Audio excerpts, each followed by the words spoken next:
Hey there. Subscribe to my channel. And also press this bell icon, so you never miss any new updates, cause whenever we upload new video you will get a notification on your phone. وأثبت فؤاد أنبيائه وأوليائه بقصص الأنبياء والمرسلين وأكمل إيمان المسلمين والمؤمنين بولاية علي أمير المؤمنين عليه السلام. اللهم صل على محمد وآل محمد. والصلاة والسلام والتحية والإكرام على أفضل الموجودات، العبد المؤيد والرسول المسدد المصطفى الأمجد المحمود الأحمد، أعني أبا القاسم محمد. اللهم صل على محمد وآل محمد وعلى روحه ونفسه وسهره ووسيه سيد الأتقياء والأصفياء مولى الموالي إمام المتقين علي بن أبي طالب. اللهم صل على محمد وآل محمد وعلى أوصيائه لا سيما بقية الله في الذين روحي وأرواح العالمين لتراب مقدمه الفداء، واللعنة الدائمة على أعدائهم أجمعين من الآن إلى قيام يوم الدين. أما بعد، فقد قال الله الحكيم في كتابه الكريم: بسم الله الرحمن الرحيم، إن الله يغفر الذنوب جميعا. صدق الله العلي العظيم. صلوات. اللهم صل على محمد وآل محمد. ایک سورہ فاتحہ اور 3 مرتبہ سورہ اخلاص پڑھ کے مرحوم سید منور شاہ صاحب کو سلام پہنچائے. بسم اللہ الرحمن الرحیم.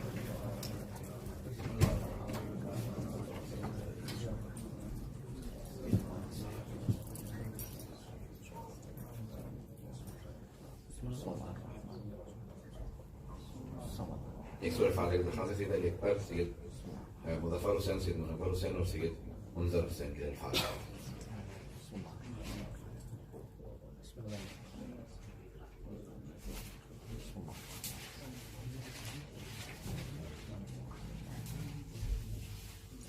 صلاۃ پر محمد وآل محمد. اللهم صل على محمد وآل محمد. توجہ ہے میرے ساتھ. بسم اللہ.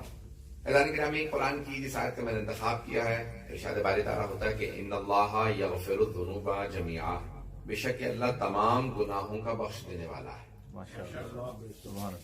جب کسی نے کہا کہ مولا، حکومت کی طرف سے کہا جا رہا ہے، یہ بنی عباس کا ظاہراً دور ہے کہ یہ آیت قرآن کی سب سے زیادہ اچھی آیت ہے، تو مولا نے فرمایا کہ نہیں، ہمارے نزدیک قرآن کے اندر گناہگاروں کے لیے سب سے بڑی بشارت وہ یہ آیت ہے کہ ان اللہ یغفر الذنوب جميعا، کہ بے شک خدا تمام گناہوں کا معاف کرنے والا ہے، بخشنے والا ہے، مغفرت کرنے والا ہے. ہر گناہ معاف ہے، حتیٰ شرک سے بھی توبہ ہے کہ انسان شرک چھوڑ دے، توحید پہ آ جائے تو شرک سے توبہ ہے. ہر گناہ کی توبہ ہے، لیکن اگر انسان توبہ کرے اور آ جائے خدا کی بارگاہ کے اندر، جب آ جائے تو اللہ سبحانہ و تعالیٰ، یہ جو آپ سنتے ہیں علماء کرام سے، ظاہراً یہ حدیثی کا مفہوم ہے کہ 70 ماؤں سے زیادہ انتظار میں گناہوں کی توبہ کے لیے اللہ سبحانہ و تعالیٰ ہے. جتنا ایک ماں چاہ سکتی ہے کہ میرا بیٹا واپس آ جائے، 70 ماؤں سے زیادہ اللہ سبحانہ و تعالیٰ چاہتا ہے کہ میرا بندہ توبہ کر کے واپس آ جائے. عزیزان گرامی، جس نے ہمیں بنایا ہے اس نے اس لیے نہیں بنایا کہ ہمیں جہنم میں بھیج دے، بنایا ہی اس لیے ہے کہ انسان جنت کی کوشش کرے. کوشش انسان جنت کی کرے. جناب امیر المومنین نہج البلاغہ میں فرماتے ہیں کہ مجھے تعجب ہے اس آدمی پہ جس کی اکائیاں دہائیوں سے بڑھ جاتی ہیں. کچھ لوگ پہنچ گئے، مجھے تھوڑی سی وضاحت کرنی پڑے گی. قرآن کے اندر آیت ہے کہ من جاء بالحسنۃ فلہ عشر امثالها، جو بھی نیکی کرتا ہے اسے ہر نیکی کے عوض 10 گنا ثواب ملتا ہے. You are rewarded 10 times the action that you perform, you are rewarded 10 times that action. ایک نماز کا ثواب ایک کا نہیں ملے گا، 10 کا ثواب ملے گا. ایک حج کریں گے تو 10 کا ثواب ملے گا. اللہ ہر نیکی پہ 10 گنا ثواب دیتا ہے. لیکن اگر کوئی انسان گناہ کرے تو من جاء بالسیئۃ، جو اگر گناہ کرے گا تو بل ایک ہی لکھا جائے گا. گناہوں کو 10 نہیں لکھتا. اب اکائی کہتے ہیں ایک ایک کو، یونٹس، اور دہائیاں 10. مولا فرماتے ہیں مجھے تعجب اس آدمی پہ جس کی اکائیاں دہائیوں سے بڑھ جاتی ہیں. بات بہت بھی ہے. ہر نیکی مثال کے طور پہ 10 لکھی جائے گی. مولا فرماتے ہیں یہ 10 لکھ رہا ہے اللہ نیکیاں، اور گناہ صرف ایک لکھا جا رہا ہے. یہ اکائیاں دہائیوں سے کیسے بڑھ جاتی ہیں؟ پھر مولا دوسرے مقام میں فرماتے ہیں مجھے تعجب ان لوگوں پہ نہیں ہے جو جنت میں چلے جاتے ہیں، تعجب ان پہ ہے جو جہنم میں چلے جاتے ہیں. جہنم میں لوگ کیسے چلے جاتے ہیں جبکہ اللہ ارحم الراحمین ہے. دوسرے روایت میں ہے کہ لیکن زیادہ تر جہنم میں جانے والوں کی ہوگی، زیادہ تر لوگ جہنم میں جائیں گے، جنت میں جانے والے کم ہوں گے. لیکن مولا فرماتے ہیں مجھے تعجب ہے لوگ جنت میں، مجھے تعجب نہیں ہے کہ لوگ جنت میں کیسے، تعجب ہے جہنم میں کیسے چلے جاتے ہیں. اللہ اتنا رحمان و رحیم ہے، اتنا غفور و رحیم ہے کہ ہر بات پہ بخشش کے بہانے تلاش کرتا ہے. جو مثال دی ہے نجم البلاغہ میں امیر المومنین نے، میں اپنے انداز سے اس کو سمجھاؤں گا کہ مولا کا مفہوم بہت گہرا ہے، بات کو سمجھانے کے لیے مثالوں کی سہارا لینا پڑتا ہے. توجہ ہے لوگوں کی میرے سے؟ جو مولا نے نہج البلاغہ میں اس کو میں اپنی مثال سے پیش کروں. جیسے ہم لوگ خدا نہ خاصہ اللہ نہ کرے کیسا ہو، انسان بہت سے ایسے ہوتے ہیں کہ جو ایک دوسرے کے خلاف ٹریپ بچھاتے رہتے ہیں. ارے تم میرے بیٹے کی شادی میں نہیں آج میں تمہارے بیٹے کی شادی میں نہیں آؤں گا، تم میری بچی کی سالگرہ میں نہیں آیا میں تمہارے بچی کی سالگرہ میں نہیں آؤں. یعنی بدلے لیتے رہتے ہیں، ٹریپ بچھاتے رہتے ہیں. جب موقع ملے گا بدلہ لے لیں گے. مولا فرماتے ہیں اللہ اتنا کریم ہے کہ تمہارے چاروں طرف اس نے رحمت کے جال بچھا رکھے ہیں، رحمت کے جال بچھا رکھے ہیں، اور بہانے سے اپنے بندوں کو بخش دیتا ہے. تلاش میں رہتا ہے کس نے کون سا نیک کام کیا، کس بہانے سے میں اس کو بخش دوں. اس نے چاروں طرف آپ کے جال بچھا رکھے ہیں رحمت کے. عزیزان گرامی، تو اب تعجب اس پہ کہ جو جہنم میں چلا جائے، اللہ سبحانہ وتعالیٰ بہت کریم ہے. ایک اور میں آیت کا سہارا لینا چاہوں گا کہ یمحو اللہ ما یشاء ویثبت وعندہ ام الکتاب. سنیں گے نا حضرات؟ یمحو اللہ ما یشاء ویثبت وعندہ ام الکتاب. اب یہ تفصیل سے پورے آیت کو نہیں، کیونکہ مجھے مضمون سے متعلق جو جملہ یہاں پہ پیش کرنا، تھوڑی سی وضاحت کریں توحید کے عنوان سے میں متعلق پیش کر رہا ہوں. یمحو اللہ ما یشاء، اللہ جو چاہے محو کر دے. He erases whatever he wants. وَيُثْبِتْ، اور جو چاہے وہ لکھ دے. وَعِنْدَهُ أُمُّ الْكِتَابِ، اور اس کے پاس ہے ام الکتاب، the mother of the books. جب چھٹے امام سے پوچھا مولا اس کی تفسیر کیا ہے، اب یہ مولا نے آیت تلاوت کی ہے. جب کسی نے یہ سوال کیا کہ وقالت، قرآن میں آیت ہے سورہ مائدہ میں ظاہر 5ویں سورۃ ظاہر میں آیت ہے کہ وقالت اليہود ید اللہ مغلولہ، اور یہودی کہتے ہیں کہ اللہ کا ہاتھ ٹوٹا ہوا. یہودی کہتے ہیں کہ اللہ کا ہاتھ ٹوٹا ہوا. اور کچھ لوگ آئے جناب صادق صاحب کے پاس، مولا ہم نے جا کے یہودیوں سے سوال کیا کہ واقعی کیا تمہارا ایسا عقیدہ ہے کہ اللہ کا ہاتھ ٹوٹا ہوا ہے، مثال کے طور پہ گردن میں لٹکا ہوا ہے، یہ کیا ہے؟ تو انہوں نے کہا نہیں ہمارا کوئی ایسا عقیدہ نہیں ہے، یہ تمہارے قرآن میں ماذا اللہ استغفر اللہ علیہ وسلم غلط کہا. تو چھٹے امام سے پوچھا گیا کہ مولا یہودی کہتے ہیں کہ ہمارا تو عقیدہ نہیں ہے کہ اللہ کا ہاتھ ٹوٹا ہوا، اور اگلے آیت میں غلط ہے کہ ان کے ہاتھ ٹوٹ جائیں. یہودیوں اللہ کہتا ہے یہودیوں کے ہاتھ ٹوٹ جائیں، وہ کہتے ہیں کہ اللہ کا ہاتھ ٹوٹا ہوا. بل یداہ مبسوطتان، اللہ کے دونوں ہاتھ کھلے ہوئے ہیں. توجہ توجہ توجہ، اللہ کہتا ہے اللہ کے دونوں ہاتھ کھلے ہوئے ہیں. بل یداہ مبسوطتان، عزیزان گرامی یہاں پہ کیا، اللہ جسم و جسمانیت نہیں ہے، اللہ ہاتھ پاؤں ٹانگے نہیں رکھتا. تو یہاں پہ کیا مراد ہے؟ تو چھٹے امام سے پوچھا، کتاب توحید شیخ صدوق فرماتے ہیں چھٹے امام علیہ السلام کہا کہ یہودی کہتے ہیں کہ اللہ نے تقدیر لکھ دی ہے، اب وہ بدل نہیں سکتا. تو اس کا مطلب ہے وہ کہتے ہیں کہ اللہ کا ہاتھ ٹوٹا ہوا، جس نے تقدیر لکھی ہے، جس نے لکھی ہے وہ تبدیل کیوں نہیں کر سکتا؟ اگر انسان توبہ کرے صدقہ دے تو انسان کے لیے جو لکھا ہے وہ بدل جائے گا. جس نے تقدیر لکھی ہے وہی تقدیر مٹا کے دوبارہ لکھ سکتا ہے. یہ جو اگلی آیت ہے امام نے کہا کہ اس آیت کا جواب یہ آیت ہے کہ یمحو اللہ ما یشاء ویثبت وعندہ ام الکتاب، خدا جو چاہے وہ محو کر دے، جو چاہے لکھ دے، اس کے پاس ام الکتاب ہے. عزیزان گرامی، اپنے ہی انسان زندگی کو بہتر بنا سکتا ہے اگر اللہ سے اس کا تعلق اور واسطہ صحیح ہو جائے. مخلوق کا مجھے نہیں معلوم کتنا ہے میرے ساتھ. عزیزان گرامی، اسی ارتباط کا نام ہے. اور انسان بہت سے سمجھتے ہیں کہ میرا مرنے کے بعد نام اعمال بند ہو جائے گا. ہاں خود کچھ نہیں کر سکتا اس لیے کہتے ہیں کہ نام اعمال بند ہو جائے گا, لیکن پھر بھی حدیث نبوی ہے, ظاہر نبویات میں سے ہے کہ 5 ظاہر ختمی مرتبہ صلی اللہ علیہ وسلم کی حدیث ہے, 6 امام سے ختمی مرتبہ کی حدیث فرماتے ہیں کہ 5 لوگوں کا نامہ اعمال کبھی بند نہیں ہوگا, مرنے کے بعد بھی جاری رہے گا. پہلا وہ کہ جو کسی کے لیے پانی کا بندوبست کر گیا ہو, کہیں کنواں کھود گیا ہو, کہیں کسی کے لیے پانی پینے کا بندوبست کر گیا ہو, جیسے کہیں ٹیپ لگا دیا. ابھی بھی بہت سے لوگ سمجھتے ہیں کہ نہیں پانی تو it's a necessity, everyone has it. No, there are still many parts of the world they don't have proper supplies of water. ابھی بھی افریقہ چلے جائیں, پاکستان میں بہت سے علاقے ہیں, دنیا بھر کے اندر ایسی جگہ آپ کو مل جائیں گے کہ جہاں ابھی بھی پانی کا صحیح بندوبست نہیں ہے. تو عزیزان گرامی حدیث کے الفاظ ہیں, ختم مرتبہ فرماتے ہیں 5 لوگوں کا نام اعمال مرنے کے بعد بھی بند نہیں ہوگا. پہلا وہ جو کسی کے لیے پانی کا بندوبست کر جائے, دوسرا وہ جو کوئی درخت لگا جائے, جب تک لوگ اس کے سائے میں بیٹھتے رہیں گے. اگر وہ پھل دینا بند بھی کر دے, کیونکہ جب درخت بوڑھے ہو جاتے ہیں تو پھر پھل نہیں دیتے. بہت سے مجھے یاد مختلف پھلوں کے مختلف ہیں. میں بھی پچھلے برس کی بات سے کہیں ملتان میں کسی آم کے باغ میں گیا ہوا تھا, تو میں نے پوچھا ان سے کب لگائے تھے, انہوں نے کہا 25 برس پہلے. تو خادم نے کہا 25 سال بعد پھر آم کا درخت دوبارہ لگانا پڑتا ہے, یہ اس کے بعد پھر پھل کم ہوتا چلا جاتا ہے 25 برس بعد. یہ درختوں کی بھی ایج ہے, لیکن پیغمبر فرماتے ہیں کہ اگر وہ پھل دینا بند کر دے لیکن سایہ دے رہا ہے, جب تک لوگ سائے میں بیٹھتے رہیں گے تو اس درخت کے لگانے والے کو ثواب ملتا رہے گا.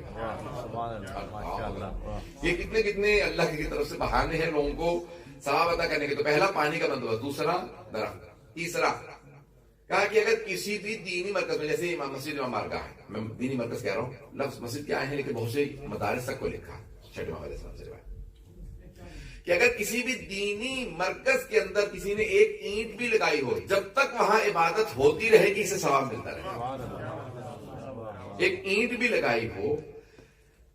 تیسرا مذہبی جگہ.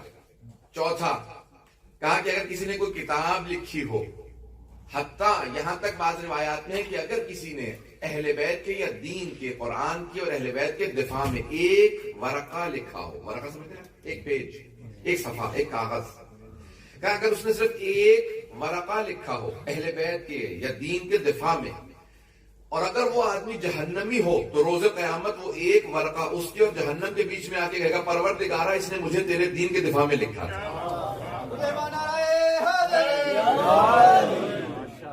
توجہ فرما رہے ہیں کہ جس نے اگر دین کے دفاع میں ایک ورقہ بھی لکھا ہو تو جب تک وہ ورقہ رہے گا لوگ اسے پڑھتے رہیں گے تو اسے ثواب ملتا رہے گا.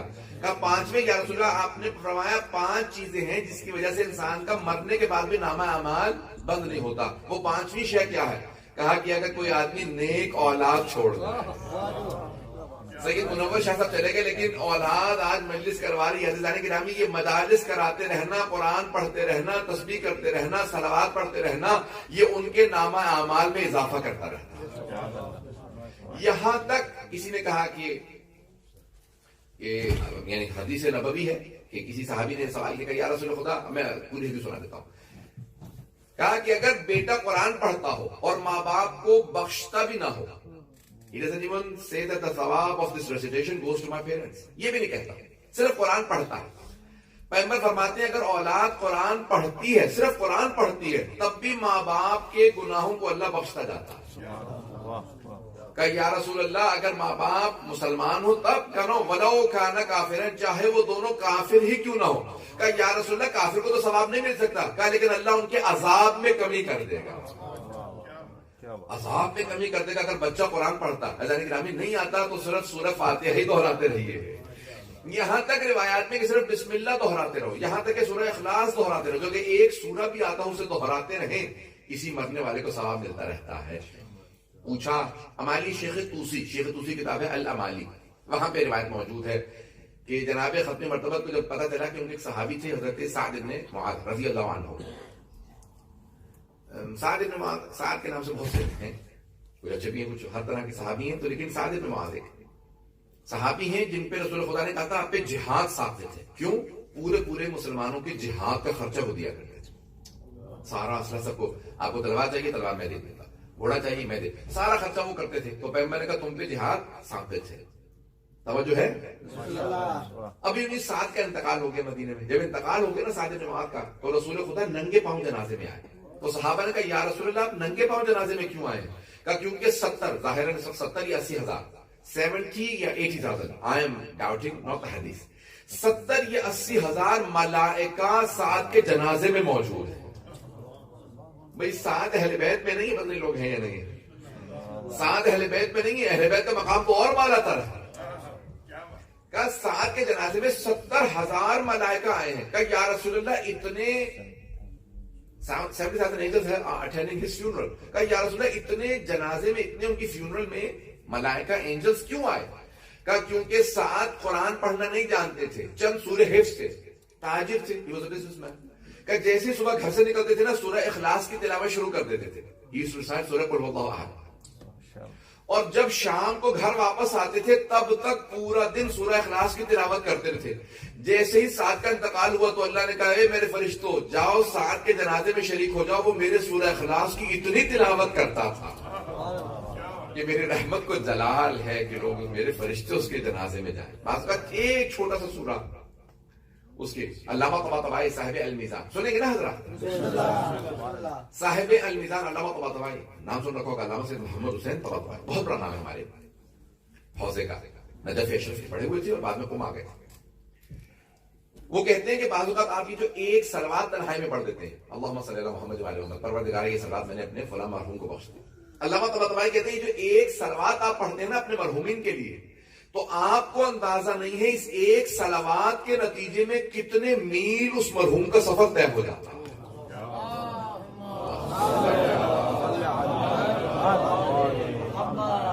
پتہ نہیں مجمع ہے میرے ساتھ یا نہیں؟ کہ ایک صلوات کے نتیجے میں اس روح کا کئی میل کا سفر طے ہو جاتا ہے, ایک صرف صلوات کے نتیجے میں. جانے گرامی کبھی یہ نہ سوچیے ارے یہ بہت کم ہے, یہ حقیر سی شے ہے, میں کیا دوں کسی مرحوم کے لیے. نہیں, کبھی کسی شے کو کم نہ سمجھیں. یہاں تک شیخ عباس قمی نے لکھا ہے کہ ایک مشہد مقدس کا ایک گورنر تھا, بہت ظالم تھا. مفاتیح الجنان میں لکھا ہے کہ مشہد مقدس کا گورنر تھا, ظالم, ظلم کرتا تھا. جب وہ مر گیا تو لوگ بہت خوش ہوئے کہ اچھا وہ مر گیا. کسی نے اس کے لیے فاتحہ نہیں پڑھی. لوگ خوش ہوئے, خوشی منائے کہ مر گیا ہو گیا. اسے لوگوں نے دفنا دیا, نہ جانے کہاں پہ کسی نے دفنا دیا, خاندان والوں نے. جب وہ مر گیا تو بڑے بڑے علماء نے خواب میں دیکھا, کئی برس بعد یا کئی مہینوں بعد اس کے مرنے کے, کہا کہ علماء سے کہا, اس نے درخواست کی, مرنے والے نے, اس گورنر نے درخواست کی, کہا آقا مشہد کے لوگوں سے کہیں کہ جو مشہد سے باہر جا کے کھانا پھینکتے ہیں نا کتوں کے لیے, مشہد مقدس میں کتا نہیں, کہا مشہد سے باہر جو کھانا پھینکنے جاتے ہیں نا جانوروں کے لیے, کتوں کے لیے, بھیڑیوں کے لیے, تو نیت کر لیا کیجئے کہ وہ جو نجس جانوروں کو کھانا دے رہے ہیں اس کا ثواب مجھے مل جائے. پتہ نہیں لوگ ہیں یا نہیں, یعنی نجس جانور کو بھی کھانا دینے کا ثواب ہے. ہر شے, ہر چھوٹے سے چھوٹے کام کا ثواب ہے. کبھی یہ نہ سوچیں یہ حقیقی شے میں کیا بھیجوں گا, آپ کو اندازہ نہیں. یہ جو مجلس میں آ رہے ہیں, میں اکثر اپنے دوستوں سے کہتا ہوں آپ کو اندازہ نہیں ہے مجلس میں آنے کا ثواب کتنا ہے, تو گھر سے نیت کر کے چلیں. اگر آپ کے مرحومین ہیں, دادا دادی ہیں, نانا نانی ہیں, بزرگ ہیں, کوئی بھی انتقال کر گیا, مجلس میں جا رہا ہوں, نیت کرتا ہوں میں مجلس میں ان کی طرف سے جا رہا ہوں, بھائی آپ کو تو ثواب مل ہی رہا ہے, انہیں بھی ثواب ملنے لگے گا.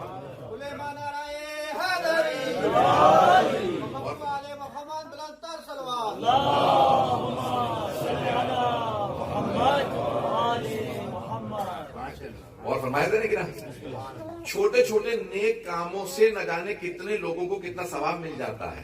آپ کو تو ثواب مل ہی رہا ہے, آپ مجلس میں آ رہے ہیں, لیکن ان مرحومین کو بھی ثواب میں شریک کر لیجئے تاکہ ان کی روحیں آپ سے بھی خوش ہو جائیں. یہاں تک ایک حدیث میں نے خود حدیث دیکھی, یہ حدیث میں پچھلے دن دیکھ رہا تھا کہ پوچھا کہ مولا کوئی آدمی ہے اس کا انتقال ہو گیا, اس نے حج نہیں کیا تھا, بیٹے نے باپ کا حج کروا دیا, یہ خود کیا یا کسی سے پیسے دے کے حج کروا دیا, حج کا سیزن ہے, سن لیجیے حدیث. تو کہا اس نے حج کروایا, اس مرحوم باپ کو ثواب ملے گا؟ مولا نے کہا تم نے قرآن پڑھا ہے نا کہ من جاء بالحسنۃ فلہ عشر امثالها, جو ایک نیکی کرتا اس کو 10 گنا ثواب ملتا ہے. کہا اس نے ایک حج کیا, اللہ نے 10 حج لکھے. اور سے سنیے گا, اور سے پوری رعایت نے مکمل لکھی ہے. میرے بھائیوں نے بہت محبت سے سنا, پروردگار آپ لوگوں کو سلامت رکھے, مولا کا صاحب کے سر پہ قائم دائم رہے.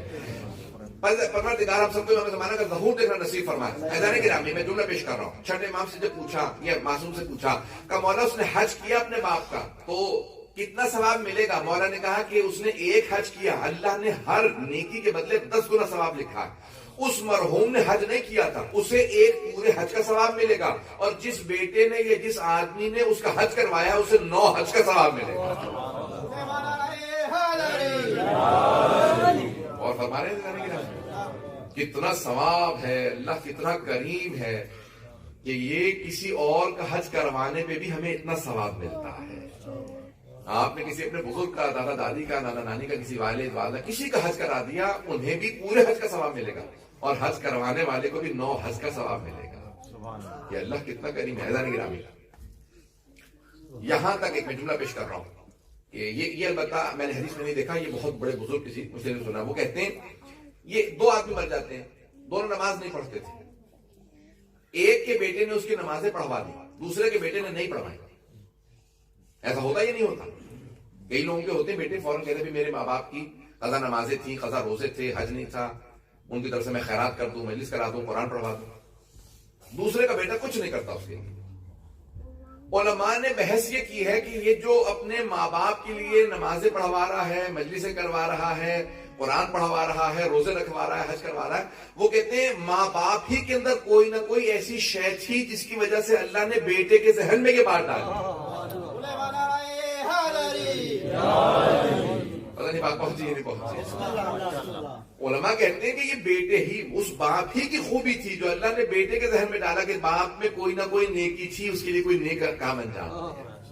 یہ جو مجلس بھی ہو رہی ہے یہ انہی مرحوم کی کوئی نیکی تھی جو آج اولاد کے دل میں یہ خوبی ہے کہ یہ مجلس کروا رہے ہیں, یہ قرآن پڑھوا رہے ہیں, یہ یاسین کروا رہے ہیں, یہ جو کچھ بھی عمل کر رہے ہیں, جو عمل آپ نیک کریں گے اس کے اندر آپ کو بھی پورا ثواب ملے گا. اللہ کے یہاں ثواب کی کمی نہیں, اس کے یہاں ثواب کی کمی نہیں ہے.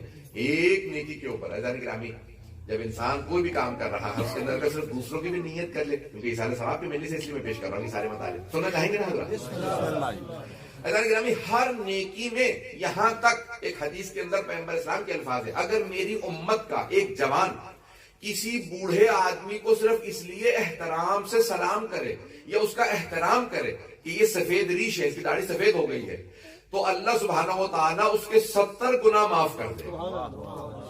کہ یا رسول اللہ اس کے لیے اسلام شرط ہے؟ کہ نہیں, میری امت کا نوجوان میری امت کا ہو, چاہے وہ کافر کو احترام کرے تب بھی اس کے گناہ معاف ہو جائے. بات پہنچی ہے نہیں؟ وہ صرف سفید ریش دیکھ کے کافر کا بھی اگر احترام کرے گا, کافر کا بھی احترام کرے گا, تو اگر میرا امتی ہے تو اس کا اللہ گناہ معاف کر دے گا. عزیزان گرامی ہر نیکی میں نیت کر لیجیے, ہر نیکی میں نیت کر لیجیے. یہاں تک مومن کی علامت ہے وہ دوسروں کو ثواب سے محروم نہیں رکھتا. جب دسترخوان پہ بیٹھے تو کہتے ہیں خود پانی نہ پیو. سب سے زیادہ جن 3 چیزوں کا ثواب ہے, جو 3 چیزیں مرنے کے بعد کام آتی ہیں, میں بھی پیش کرتا ہوں. ان میں سے ایک ہے پانی پلانا. تو کہا جب دسترخوان پہ بیٹھو تو پانی کبھی خود نہ پیو, ہمیشہ کسی اور سے کہو مجھے پانی پلا دے, اور جب وہ پینے لگے تو رک جائے, میں آپ کو پانی پلاتا ہوں. پتہ نہیں لوگ ہے یا نہیں, پانی تو آپ نے پینا ہی ہے. یہاں تک روایت کے اندر الفاظ ہیں کہ ماں باپ سے کبھی کام نہ لو, کبھی نہ کہو ماں سے کہ مجھے یہ کام کر دیں, یہ کر دیں, ماں باپ سے نہ کہو. لیکن اگر پانی پلانے کا ثواب کسی کو دینا ہے تو یا ماں کو دو یا باپ کو ثواب دو, مجھے پانی دے دیجیے. اور جب وہ پینے لگے تو کہیں گے آپ رک جائیے, میں آپ کو پانی پلاتا ہوں. عزیزان گرامی یہ چھوٹی چھوٹی چیزیں عادات بنا لیجیے, ہمارے اندر اتنی راسخ ہو جائیں, ثواب سے محروم نہ رکھیں. اب حاجی نوری نے, شیخ حسین نوری نے, شیخ عباس قمی کے استاد, صاحب مستدرک الوسائل, مستدرک الوسائل, وسائل شیعہ ہے کتاب, اس میں سے جو ان سے شیخ حر عاملی سے احادیث رہ گئی تھی انہوں نے مستدرک الوسائل میں جمع کیا. ان کی ایک اور کتاب بھی ہے جنہوں نے مستدرک الوسائل لکھی ہے, شیخ حسین نوری کی کتاب ہے دار السلام فی الرؤیت والمنام. کتاب 4 جلدوں پہ ہے, دار السلام فی الرؤیت, یعنی خواب اور اس کے احکام سے متعلق ہے, خوابوں سے متعلق ہے. تو وہاں پہ انہوں نے ایک روایت نقل کی ہے کہ رسول خدا نے خواب دیکھا. سنیں گے خواب رسول خدا کا؟ محمد والے محمد بلندتر صلوات.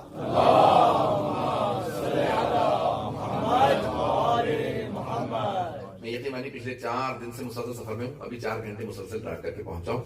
صبح اٹلی سے آیا تھا, رات بھی 2 گھنٹے پر مشکل سویا ہوں. جتنا آرام ملا اس کے باوجود پھر بھی کوشش کر رہا ہوں کہ مطالعے پیش کروں.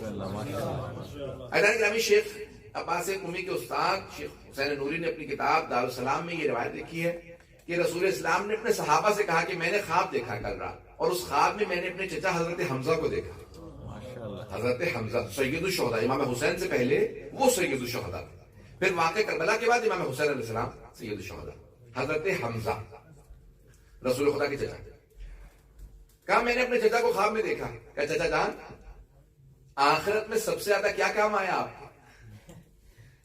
اب یہ پیغمبر خواب میں, پیغمبر کا ہمارے جیسا خواب نہیں ہوتا, وہ خواب میں بھی غافل نہیں ہوتے. نبی اور امام کبھی غفلت میں نہیں ہوتے. بات پہنچ رہی ہے؟ ہم جب سو رہے ہوتے تو غافل ہوتے ہیں. تو کہا میں نے اپنے چچا سے کہا چچا جان مرنے کے بعد سب سے زیادہ کیا چیزیں کام آئیں؟ کہا کہ یا رسول اللہ, چچا ہیں لیکن نام نہیں لیتے. یہ ادب ہے رسالت کا, امامت کا. تو کہا 3 چیزیں مرنے کے بعد مجھے بہت کام آئیں. کہا ایک, مجھے علی سے ویسے ہی محبت تھی کیونکہ علی میرے بھتیجے تھے, لیکن مرنے کے بعد علی کی محبت بہت زیادہ کام آئی. کہ مجھے تو ویسے ہی محبت تھی لیکن اللہ کے یہاں علی کی محبت بہت آتی. دوسرے کہ جب حاجی آتے تھے نا تو حضرت عبد المطلب, کون حضرت عبد المطلب؟ رسول خدا کے دادا جناب حمزہ کے والد. تو کہا کہ میرے والد جب سارے بیٹوں کی ذمہ داری لگاتے تھے, تم نے حاجیوں کو ریسیو کرنا ہے, تم نے یہ کرنا ہے, تم نے وہ کرنا ہے, کہا میرے ذمہ آتا تھا حاجیوں کو پانی پلانے. کہا مرنے کے بعد جو سب سے زیادہ چیزیں کام آئیں ان میں سے دوسرے نمبر پہ پانی پلانا تھا. لکھل کبد حرا, ہر کبد کہتے ہیں کلیجے کو, لیور, ہر گرم کلیجے کو ٹھنڈا کرنے کا ثواب ہے. ہر گرم کلیجے کو ٹھنڈا, یعنی کیا مطلب کہ اگر کوئی جانور بھی اگر پیاسا ہو تو اسے پانی پلانے کا ثواب ہے. یہاں تک ہے معصوم سے, ظاہر رسول خدا سے یا امام صادق سے میرے ذہن میں نہیں. کسی ایک معصوم علیہ السلام سے روایت ہے کہ آپ کسی سفر میں ہیں اور وہاں پہ ایک نجس رہن کتا مل جاتا ہے. دیکھا کہ دور کتا گرمی کا, آپ کو پتا عرب میں گرمی بہت ہی صحرا تھا, کتا پیاس سے مر رہا ہے. کہ یہ جو میرے وضو کا پانی ہے نا, جاؤ جا کے اس کتے کو ڈال. کہا یا رسول اللہ نماز بغیر وضو کے پڑھیں گے؟ کہا تیمم کر لوں گا لیکن جانور کو پیاسا نہیں مرنے دوں. جانوروں کو بھی پیاسا برداشت نہیں کرتے. پیاس پیاس عجیب و غریب شہر ہے. کھلے کھبدن حرا, ہر گرم جگر کو ٹھنڈا کرنے کا ثواب, ہر گرم جگر کو ٹھنڈا کرنے کا ثواب, چاہے جانور ہی کا جانور, آپ اس کو پانی پلائیں. تیسرے شہر کہ یا رسول اللہ آپ پر اور آپ کی آل پہ درود بھیجنے کا ثواب بہت زیادہ ہے. محمد والے محمد بلندتر صلوات.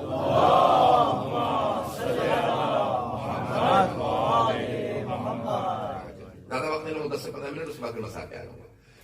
عزیزان گرامی یہ جتنی اشیاء میں آپ کی عرض کر رہا ہوں, اگر ایک سوال پڑھ کے تھوڑا سا آگے تشریف لے آئیں گے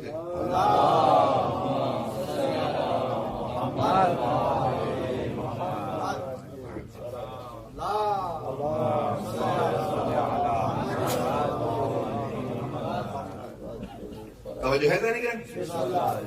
تو یہ مختلف اشیاء ہیں جن کا انسان کو مرنے کے بعد انسان کے لیے ثواب جاری رہتا ہے, ثواب ملتا رہتا ہے. نیکیاں کرتے رہیں گے تو ثواب ملتا رہے گا. مختلف اشیاء ہیں. ایک شے ہے قرآن کریم کی تلاوت, میں نے بھی عرض کیا تھا کہ اگر سورہ اخلاص کی کثرت سے تلاوت کریں, کوئی بھی صلوات کی کچھ ایک شے ہے.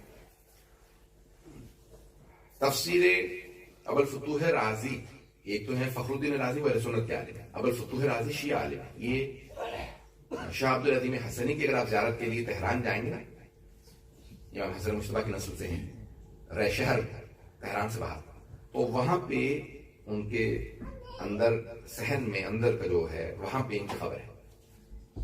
زمین دوست ہے, یعنی وہاں پہ آپ کو پتا ہے کہ ان کی خبریں نہیں بنا سکتے. ان کی تفسیر کا نام ہے تفسیر ابوالفتوح رازی, فتوح البدری سے. ان کی تفسیر میں ایک واقعہ لکھتے ہیں, ان سے میں نقل کر رہا ہوں ان کی تفسیر سے. وہ کہتے ہیں کہ ایک آدمی انتقال کر رہا تھا اور مرنے سے پہلے زبان بند ہو جاتی ہے, تو سارے گھر والے رونے لگے کہ اس کا انتقال ہونے والا ہے.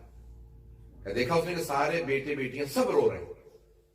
تو ایک مرتبہ اس نے کہا پروردگارہ بس مجھے اتنی مہلت دے دے میں ان سے بات کر سکوں, میری زبان دوبارہ کھول دے. ایک مرتبہ دعا قبول ہو گئی، اس کی زبان کھلی. جیسے زبان کھلی تو کہا کیا بات ہے، کیوں رو رہے ہو؟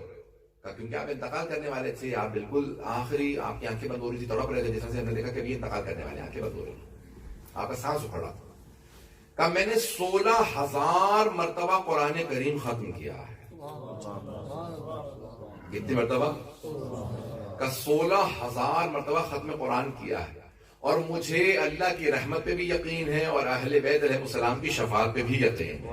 نعرہ تکبیر، نعرہ رسالت، سلیمان، نعرہ حیدری، پر محمد والے محمد، بلندتر صلوات.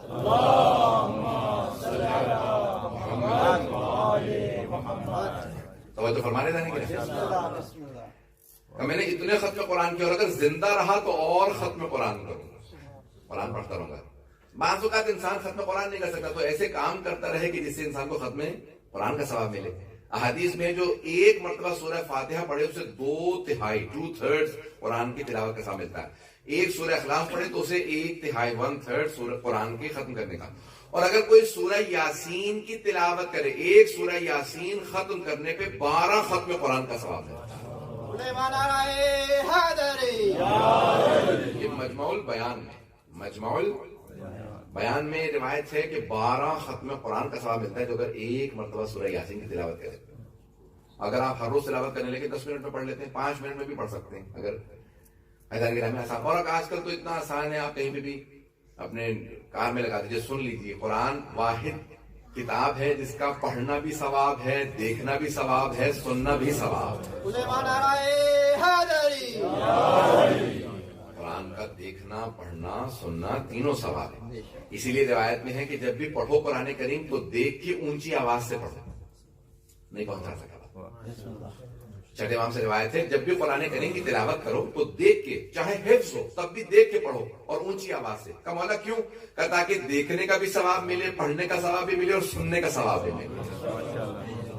اونچی آواز سے دیکھ کے پڑھو تاکہ سننے، دیکھنے اور پڑھنے تینوں کا ثواب ملے. ذہن گرامی واحد کتاب کہ اس کا دیکھنے کا بھی. یہاں تک قرآن کریم اگر آج کل تو ایک ورقے پہ آ جاتا ہے، پورا کا پورا ایک پیج پہ پورا قرآن مل جاتا ہے، بڑے پرنٹ مل جاتا ہے، وہ لگا دیجیے. آتے جاتے ہوئے قرآن کی زیارت کرتے ہوئے جائیے، پورا دن عجیب و غریب ایسی اس کے اندر برکت ہوگی. بچوں کو عادت بنا دیجیے، جب گھر سے جانے لگے قرآن کریم دیکھتے ہوئے جائیں، اور جب جانے لگیں تو السلام علیکم یا عبداللہ کہہ کے جائیں، اور جب واپس آئیں تو دوبارہ گھر میں سلام کر کے داخل.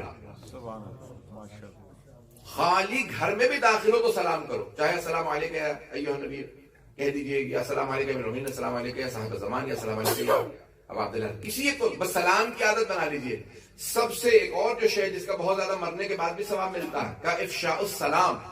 یہ جو سلام کو عام کرنے والے لوگ ہیں ان کا ثواب بہت زیادہ ہے.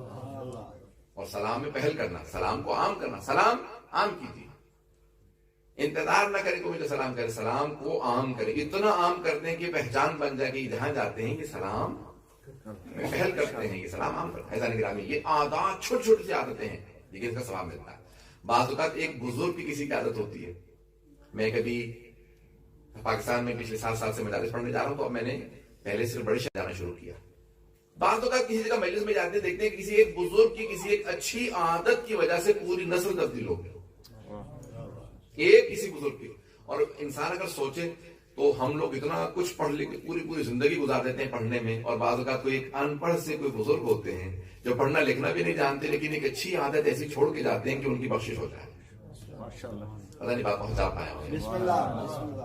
سنیے گا، میں ایک بات پیش کرنا چاہتا ہوں. میں نے کہیں اس کو پڑھا پچھلے دنوں، ظاہر ڈنمارک میں پڑھا یا کہیں.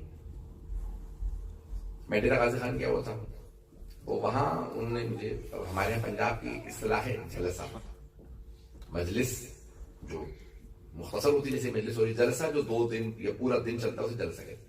تو وہ جلسہ کراتے تھے ڈیرا غازی خان میں. انہوں نے کہا مولانا ہمارے جلسے میں خطاب کے لیے. میں چلا گیا. کافی کئی برس 6 سال سے کہہ رہے تھے بیچارے، 4 سال سے پتہ نہیں کب سے. تو پچھلے سال میرا فرسٹ ٹائم اتفاق ہوا ڈیرا غازی خان. میں نے ان سے پوچھا بھی یہ کیا کہ آپ کے خاندان میں آدھے لوگ شیعہ ہیں آدھے سنی. کہنے کہ ہمارے جو پردادا تھے، یہ جو آپ جلسے کراتے ہیں ان کی پردادا، سنیں گے حضرات؟ کہنے کہ ہمارے پردادا تھے، وہ کہیں انہوں نے شیعوں میں شادی کر لی، یعنی ان کی پردادی شیعہ تھی، مومنہ تھی. وہ خود بہت کٹر قسم کے سنی تھی. کہنے لگے جب محرم آیا تو ہماری پردادی تڑپنے لگی. انہوں نے کہا کہ نہیں میں شیعوں میں اس لیے شادی کر کے آیا ہوں کہ میں اس کو سنی کر لوں. اب ان کی وہ خواہش پوری نہیں ہو سکی. جیسے محرم آتا وہ تڑپنے لگتی کہ محرم ہے میں تو مجلس میں جا رہی ہوں. اچھا پردے کی بہت پابندی, برقع لیتی فوراً چلی جائے. انہوں نے ان کو روکا بھی خبردار مجلس میں نہیں جانا, کچھ چھوٹے مجلس نہیں کر سکتی آپ. یہاں تک کہ وہ کہتے ہیں وہ تشدد کرنے لگے, مار پیٹ کرنے لگے, کہا نہیں مجلس نہیں. اور یہاں تک کہ پھر وہ تالا لگا کے بند کر جاتے تھے کہیں میں کام پہ جاؤں, یہ ایسا نہ ہو کہ مجلس میں چلی جائے. وہ کہتے ہیں کہ ہمارے جب دادا 14 برس کے ہوئے تو ان کے والد کا انتقال ہو گیا. وہ جو سخت قسم مزاج اہل سنت, وہ کہتے ہیں جب انتقال ہو گیا تو جیسے پہلا محرم آیا نا تو ان کی والدہ نے کہا بیٹا مجھے مجلس کروا دے. میں نے اتنے برس سے مجلس نہیں کی. اور انہوں نے کہا کہ ماں ہے آخر چلے میں آپ کو مجلس میں لے چلتا ہوں. کہا ماں کہاں کہیں گے, وہ ہماری بستی میں ہوتی تھی مجلس, ہماری بستی میں تو نہیں.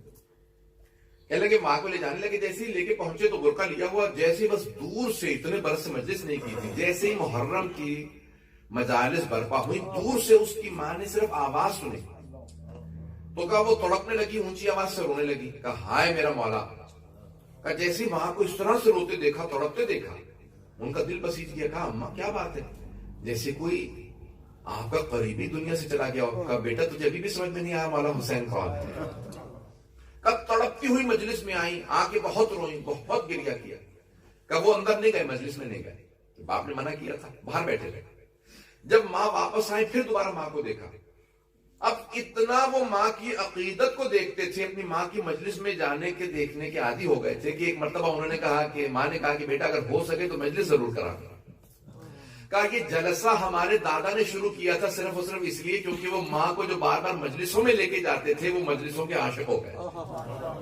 عزیزان گرامی, بعض اوقات ایک ایسا بزرگ ہوتا ہے جو ایسی رسم ڈال جاتا ہے کہ نسلوں کو ثواب ملتا ہے.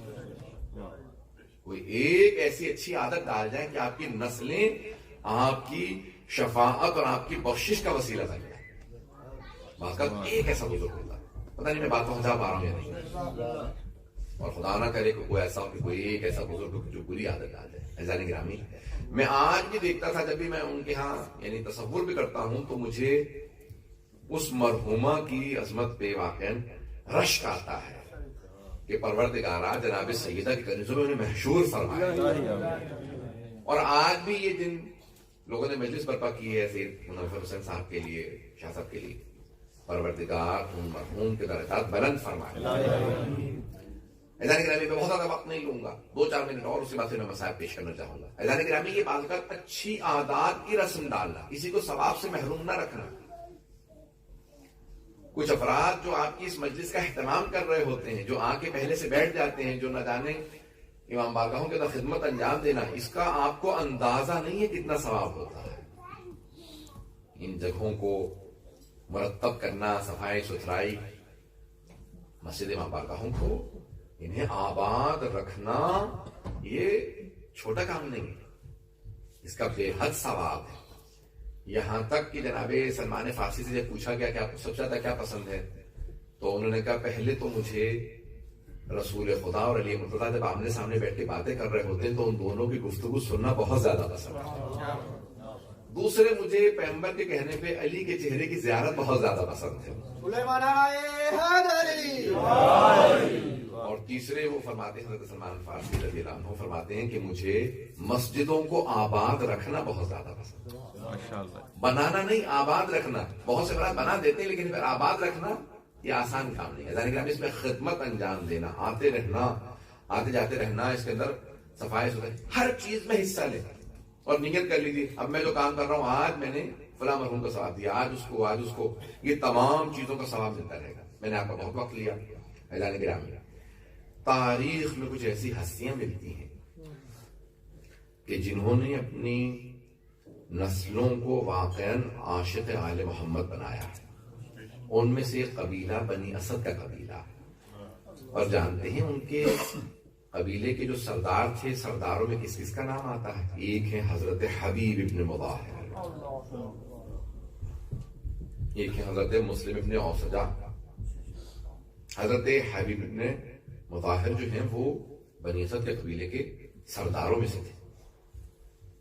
آج بنی اسد کا قبیلہ بہت بڑا, اسدی جتنے بھی کہلاتے ہیں جتنے بھی اسد یہ بنی اسد سے.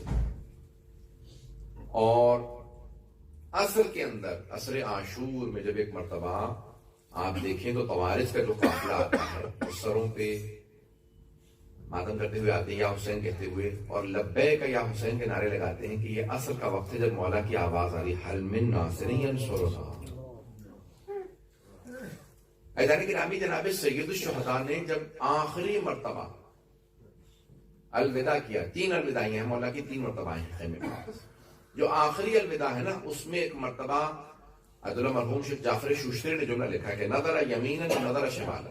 خیمے میں آئے اور جب باہر نکلے نا خیمے سے تو پہلے دائیں طرف دیکھا پھر بائیں طرف دیکھا اور پھر دائیں اور بائیں طرف دیکھنے کے بعد بڑی بلند آواز سے حسرت کا نعرہ بلند کیا اور کہا او عباس, او علی اکبر, او قاسم.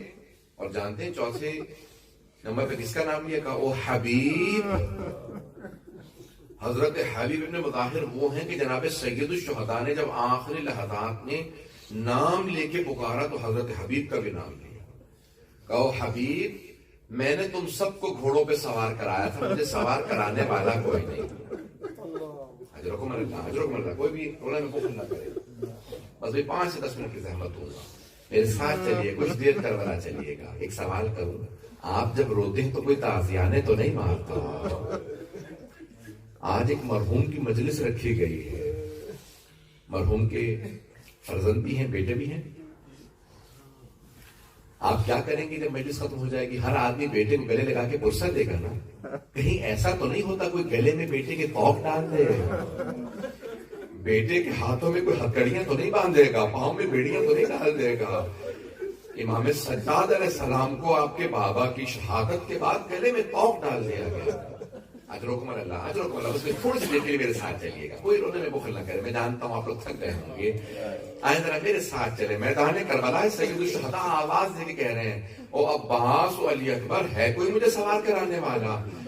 اہل سنت کا مورخ ہے, حمید کے نام سے حمید نام ہے, لیکن حمید ابن اسے کہا جاتا ہے. ایک مرتبہ کہتا ہے میں نے اپنی آنکھوں سے دیکھا, اس حالت میں بھی ایک بی بی خیمے سے باہر آئی, لیکن ایسی بی بی تھی کہ سر سے لے کے پاؤں تک برقعے میں تھی. کہ وہ برقعے میں بی بی باہر آئی اور آنے کے بعد ایک مرتبہ بلند آواز سے روک کے کہنے لگی کہ بھیا میری زندگی میں غربت کا نعرہ بلند نہ کرنا, ابھی میں زندہ ہوں, میں آپ کو ذوالجلال پہ سوار کراؤں گی, میں ابھی زندہ ہوں. حضرت زینب کبریٰ کی طرف اشارہ ہے کہ بازو پکڑا. میں ایک ہاتھ جوڑ کے جملہ کہوں گا, اگر دیکھ سکیں تو دیکھیے گا, نہیں تو آنکھیں بند کر کے تصور کیجیے گا. مولا کے جناب زینب کو بازو پکڑنے کی کیا ضرورت تھی؟ کیا امام حسین اتنی کمزوری محسوس کر رہے تھے کہ بہن سہارا دے؟ نہیں, آداب یہ تھے کہ اگر کوئی آخری ودا کے لیے آئے تو بازو پکڑ کے سوار کرایا جائے. اب ہر باپ کی حسرت ہوتی ہے میرا بیٹا آخری لحظے میں موجود ہو. امام سجاد خیمے میں غش کے عالم میں ہے تو ایک مرتبہ آواز دے کے اپنی مظلومیت کی امداد دے رہے تھے کہ میں کتنا مظلوم ہوں, میرا عباس بھی چلا گیا, میرا علی اکبر بھی مارا گیا. اجرکم اللہ. ہم اپنے آخری لحظات جب آتے ہیں, ہم اپنے مرحومین کو جب یاد کرتے ہیں تو ہم اپنے مرحومین کے تذکرے سے زیادہ آل محمد کا تذکرہ کرتے ہیں. میں آئیے ذرا 2 جملے پیش کرنا چاہتا ہوں. میں تو جناب حبیب کے مصائب پیش کرتا ہوں نا, یہ یقین مانیے مجھے محسوس ہوتا ہے جیسے میری آنکھوں کے سامنے جناب حبیب کھڑے ہیں. بہت باعظمت ہیں.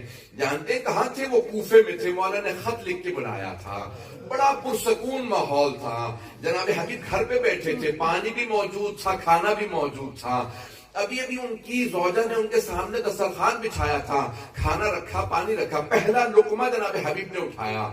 جناب حبیب نے مولا سے حدیث سنی تھی کہ جب دسترخوان پہ بیٹھ جاؤ تو کوئی بھی بلائے تو تعظیم میں کھڑے نہ ہونا. ماں باپ کی تعظیم میں کھڑے ہو سکتے ہو, لیکن جب دسترخوان پہ بیٹھو تو ماں باپ کے لیے بھی کھڑے نہ ہونا. اگر صرف اور صرف امام وقت بلائیں تو کھڑے ہو جانا. جناب حبیب کے ہاتھ میں لقمہ تھا, دروازے میں دستک ہوئی. جیسے دستک ہوئی نا تو جناب حبیب اٹھے نہیں. کیوں؟ دسترخوان پہ بیٹھ چکا ہوں, یہ اللہ کا رزق ہے. ہاتھ میں نوالا تھا. ایک مرتبہ وہیں بیٹھے بیٹھے آواز دے کے پوچھا من بالباب, کون ہے دروازے پہ؟ آنے والے نے کہا انا برید الحسین. میں حسین کا پیغام لے کے آیا ہوں.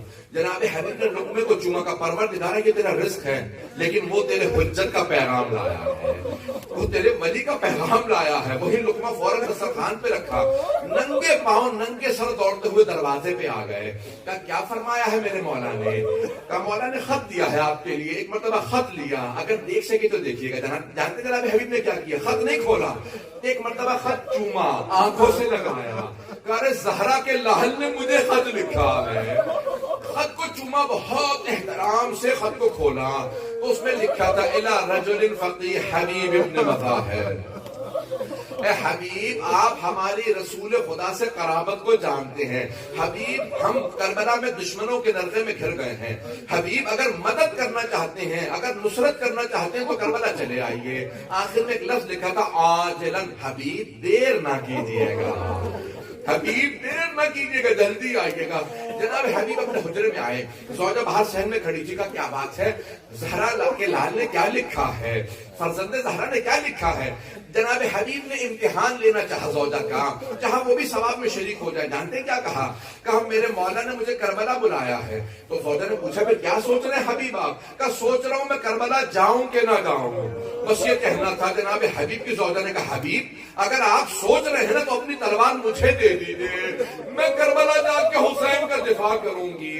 ارے زہرا کا لال آپ کو بلایا اور آپ سوچ رہے ہیں. جناب حبیب نے کہا نہیں ہے کہ نیز خدا آیا ممکن ہے مجھے حسین بلائے اور حبیب نہ جائے. میں اپنے سر پہ بھی چل کے جاؤں گا, سر کے بل جاؤں گا, میں ضرور جاؤں گا. غلام کو بلایا, غلام سے کہا کہ میری تلوار لے, میرے گھوڑے کو لے جا اور کوفے سے باہر میرا انتظار کر, میں وہاں پہ آ کے اسے ملوں گا. کوفے کے حالات اچھے نہیں ہیں, عبید اللہ نجار نے پابندی لگا رکھی ہے, کوئی جا نہیں سکتا. میرا گھوڑا لے جا, میری تلوار لے جا. جناب حبیب خاموشی سے نکلے, اس جگہ پہ گئے جہاں جناب مسلم ابن اوسجا تھے. یہاں پہ قریبی رشتہ دار ہے جناب مسلم اور جناب حبیب. ایک مرتبہ کہا مسلم کہاں جا رہے ہو؟ کہ میں خطاب کرنے جا رہا تھا. کہا کہ تمہیں نہیں معلوم جناب سید الشہداء جناب امام حسین علیہ السلام کربلا آ گئے ہیں؟ کہ تمہیں کیسے معلوم؟ کہ مجھے مولا نے خط لکھا. کہ کیا فیصلہ کیا؟ کہ میں ابھی جا رہا ہوں. کہ پھر حبیب تنہا نہ جانا, مجھے بھی ساتھ لے چلو. کہ پھر فوراً کوفہ کے باہر پہنچ جاؤ. ابھی کچھ دیر ہو گئی جناب حبیب کو, میرا آپ سے وعدہ ہر آنکھ میں آنسو ضرور آئے گا. جناب حبیب کو کچھ دیر ہو گئی کوفے سے نکلنے میں, خاموشی سے چھپتے چھپاتے نکل رہے تھے, کوئی مجھے روک نہ لے. جیسے ہی کوفے سے باہر نکلے نا تو تاخیر ہو چکی تھی. جانتے کیا کر رہا تھا ان کا غلام ان کے گھوڑے سے کہہ رہا تھا اگر میرا مولا نہ آیا, میرا آقا حبیب نہ آیا تو میں تجھ پہ سوار ہو کے کربلا چلا جاؤں گا, میں جا کے امام حسین کا دفاع کروں گا, میں اپنی جان امام حسین پہ قربان کروں گا. اب جناب حبیب سے رہا نہ گیا. جناب حبیب نے فوراً کربلا کا رخ کیا. کہا مولا کتنے غریب ہو گئے ہیں آپ, مولا غلام زادے آپ پہ غیرت کھا رہے ہیں. فوراً غلام سے کہا جا, میں نے تجھے آزاد کیا, مجھے میرا گھوڑا دے دے. گھوڑے پہ سوار ہو کر جا, تو آزاد ہے. کہا مولا اب مجھے آزاد نہ کیجیے آقا, اب مجھے اپنے ساتھ کربلا لے چلیے. میں بھی آپ کے مولا حسین پہ قربان ہونا چاہتا ہوں, میں شہادت دینا چاہتا ہوں. بس بھائی آخری جملہ سننے کی, 2 سے 3 منٹ کی زحمت دوں گا, میرا وعدہ ہر آنکھ میں آنسو ضرور آئے گا, ذرا میرے ساتھ چلیے, ذرا کچھ دیر کے لیے کربلا چلیے.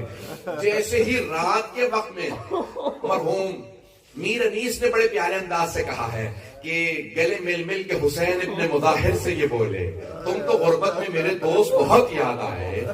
بھئی عجیب و غریب ایک کیفیت ہے. رات کا وقت ہے جب جناب حبیب پہنچے. امام حسین نے کہا عباس استقبال کرو, میرے نانا کا صحابی آیا ہے, میرے بابا قاری قرآن آیا, میرے بابا کا صحابی, میرے بھائی حسن کا صحابی.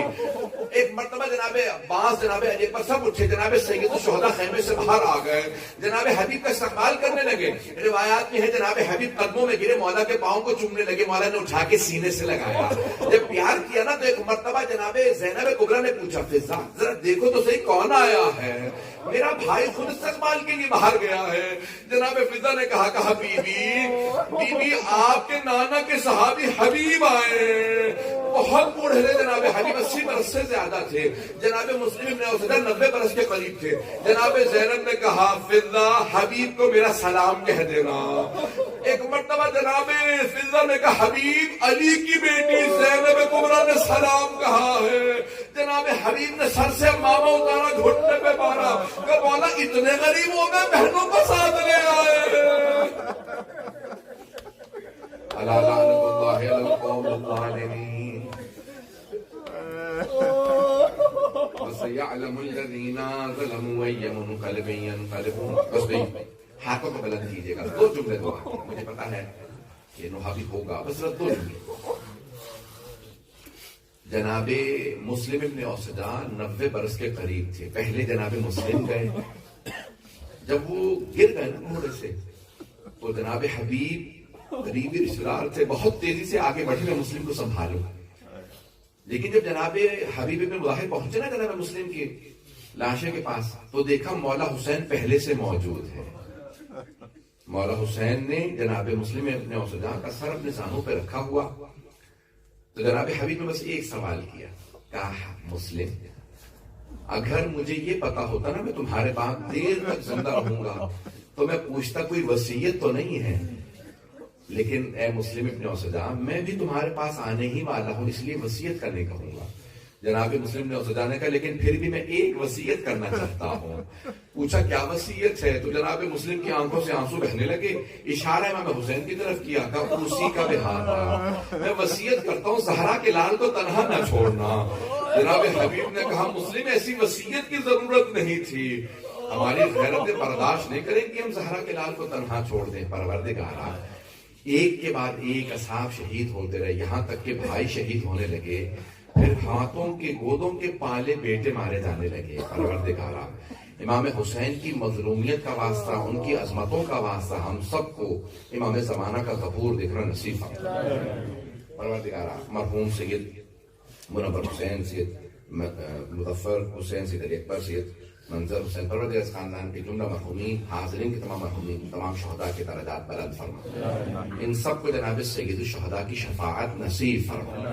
پروردگار ہمارے تمام مریضوں کو صحت کاملہ عاجلہ عنایت فرما، بے اولادوں کو اولاد عنایت فرما، مقروضوں کے قرضے ادا فرما. پروردگارہ جتنے بھی مومن و مومنات جہاں جہاں بسے ہوئے ہیں ان کے جان مال تعلق کی حفاظت فرما. خصوصاً کشمیر میں حالات بہت زیادہ خراب ہیں، پروردگارہ کشمیریوں کی حفاظت فرما.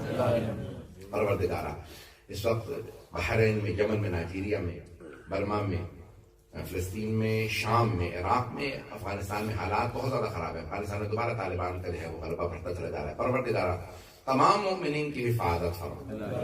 داعش و طالبان کو، آل سعود کو، آل خلیفہ کو، یہ انتہا پسند ہندوؤں کو، سب کو غارت فرما.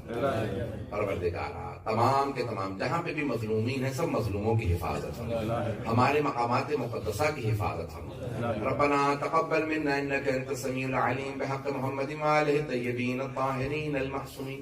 ایک سورہ فاتحہ اور 3 مرتبہ سورہ اخلاص پڑھ کے مرحوم سید منور حسین